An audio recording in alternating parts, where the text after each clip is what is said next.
पहले परमाणु परीक्षण का वर्णन करने के लिए इन शब्दों का इस्तेमाल किया। जब आकाश में हजारों सूर्य विस्फोट करेंगे तब मैं मृत्यु बनकर आऊंगा। तो उन्होंने कृष्ण का एक अनुच्छेद कहा था भगवत गीता से। नमस्ते दोस्तों, इस वीडियो में सद्गुरु आधुनिक परमाणु बम के बारे में बता रहे हैं। पहले से ही गीता महाभारत के साथ इसका संबंध जुड़ा हुआ है। यह वीडियो बहुत खास होने वाली है, इसे शुरू से अंत तक जरूर देखें। अगर आप विज्ञान को देखें जिस तरह इसे हम आज जानते हैं तो वो व्याख्याओं से भरा हुआ है, लेकिन कभी भी सृष्टि के सबसे बुनियादी पहलू की किसी तरह की व्याख्या नहीं कर पाते। जो पहले से है उसके लिए व्याख्या है, और वो व्याख्याएं हर 5 साल में बदलती रहती हैं। और नए लोगों को नोबेल पुरस्कार मिलता रहता है। मैं पूरे विज्ञान का मजाक उड़ाने की कोशिश नहीं कर रहा हूं। यह एक शानदार खोज है, इसमें कोई संदेह नहीं है। आज दुनिया के टॉप के वैज्ञानिकों को इस बात का पूरा एहसास हो गया है कि यह सही रास्ता नहीं है। वो साफ साफ कह रहे हैं कि सिर्फ यही नहीं कि हम नहीं जानते, हम कभी जान नहीं पाएंगे। लेकिन सृष्टि के बारे में थोड़ी बहुत जानकारी भी अपने आप में मानवता को बहुत फायदेमंद होगी, इसमें कोई दो राय नहीं है। लेकिन एक पीढ़ी को लाभ और अगली पीढ़ियों का विलुप्त हो जाना एक बहुत ही छोटी सोच वाले फायदे हैं। आप देखेंगे पुराणों में महाभारत और रामायण जो पुराण संस्कृति के अंदर आते हैं, आप उनके हथियारों का विस्तृत वर्णन देखेंगे जो आज के आधुनिक हथियारों से मिलते जुलते हैं। वो ऐसी कोई चीज बस यूं ही नहीं बना सकते थे जिसका कोई अस्तित्व ही ना हो, जिसकी संकल्पना ही कुछ 100 साल पहले मौजूद ना हो।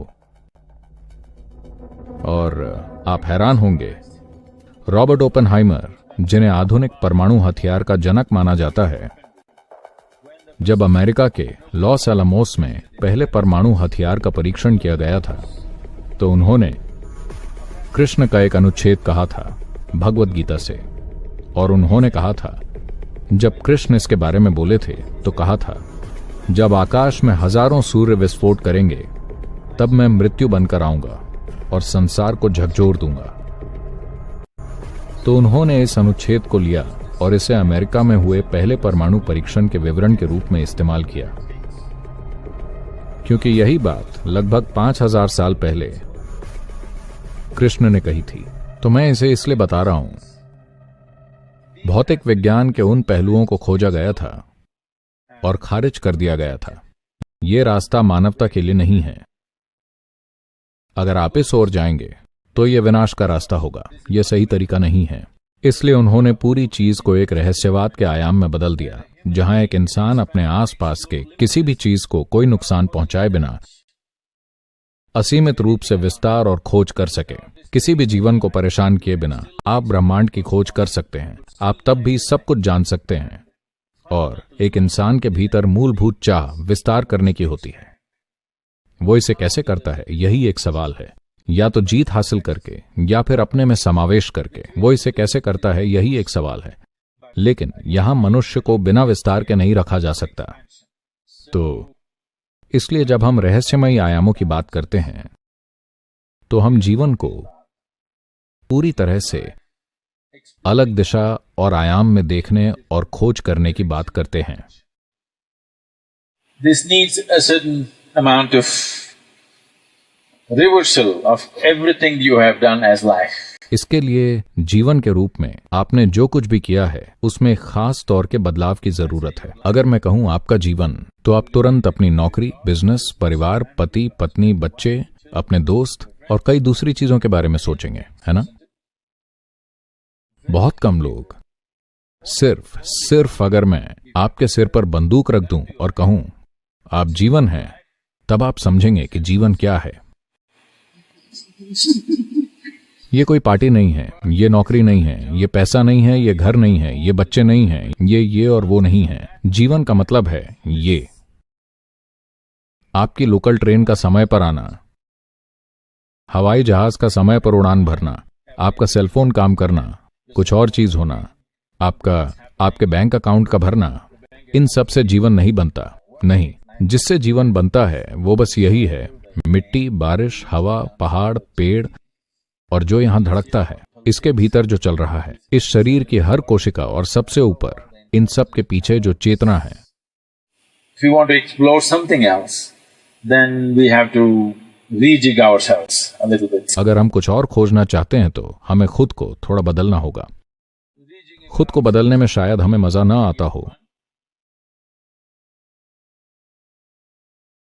लेकिन मैं चाहता हूं कि आप एक बात जान लें, जाने अनजाने में जिसकी आप आकांक्षा कर रहे हैं, वो सिर्फ यही और यही एक चीज है कि आप अभी जो हैं उससे कुछ अधिक बनना चाहते हैं।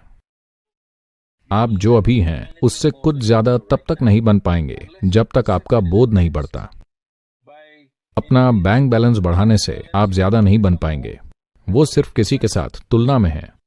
जब तक हर कोई आपसे थोड़ा गरीब ना हो, आपको $1 अरब हासिल करके भी अच्छा नहीं लगेगा, हाँ या नहीं?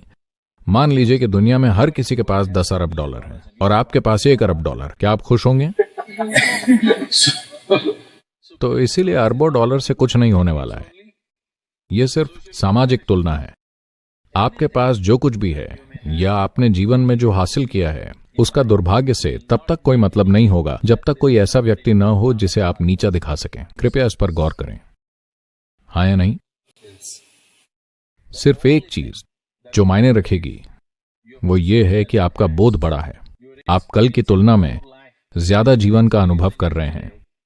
इसके लिए आपको किसी की तुलना की जरूरत नहीं है। कोई कैसे अनुभव कर रहा है या नहीं कर रहा है, ये कोई समस्या ही नहीं है। अगर आप कल जो अनुभव कर रहे थे उससे कुछ ज्यादा अनुभव कर रहे हैं तो ये एक मंगलमय और सफल दिन है। आखिरकार सिर्फ यही एक चीज है जो इंसान को संतुष्ट करती है और कुछ भी नहीं। वीडियो अच्छी लगी तो लाइक, सब्सक्राइब और कमेंट करें।